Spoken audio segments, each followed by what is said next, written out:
நபிகள் நாயகம் அவர்கள் பெண்களுடைய உயர்வுக்காக வேண்டி என்னென்ன பணிகளை எல்லாம் செய்தார்கள். பெண்களுக்கு உயர்வளிக்கக்கூடிய வழிகளை, பெண்களுடைய முன்னேற்றத்திற்கு பல்வேறு காரியங்களை அவர் செய்திருக்கிறார்கள். விதவை திருமணங்களை ஆதரித்து பெண்களுக்கு வாழ்வளித்தார்கள். ஆண்களும் பெண்களும் கல்வி கற்க வேண்டும் என்பதை வலியுறுத்தினார்கள். தாயினுடைய காலடியிலே சொர்க்கம் இருக்கின்றது என்று சொன்னார்கள். பெண்களை போற்ற வேண்டும் என்று சொன்னார்கள்.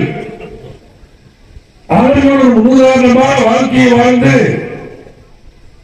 கணவன் மனைவியிடத்திலே நற்பெயரை வாங்க வேண்டும், நான் என்னுடைய மனைவிமாரிடத்திலே நற்பெயரை வாங்கியிருக்கின்றேன் என்ற செல்ஃப் அட்டஸ்டேஷன் சர்டிபிகேட் கொடுக்கிற மாதிரி ஒரு நல்ல பெயரை வாங்கிய ஒரு அற்புதமான தலைவர் அண்ணல் பெருமானார் முகமது நபி ஸல்லல்லாஹு அலைஹி வஸல்லம் அவர்கள்.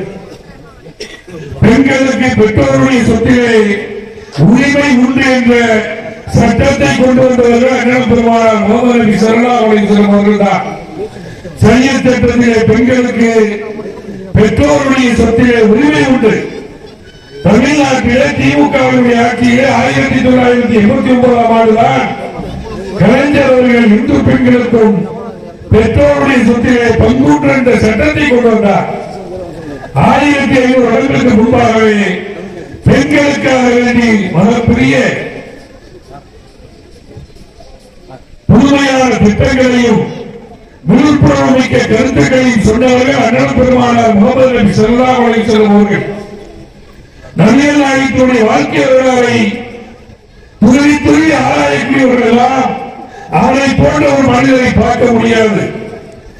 அவர்கள் சொல்லியிருக்கக்கூடிய கருத்துக்களுக்கு நிகரான ஒரு கருத்தை சொல்ல முடியாது என்பதை அடையாளப்படுத்தி இருக்கிறார்கள்.